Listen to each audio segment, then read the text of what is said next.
Nakakainin yan.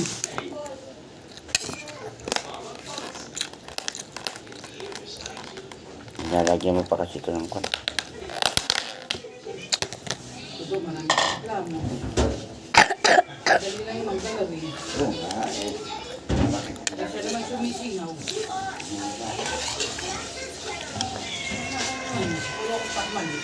Hindi, sabi ko lalagyan mo pa ng goma. Hindi naman sisinaw. Yun na nga. Naintindihan ko sa'yo.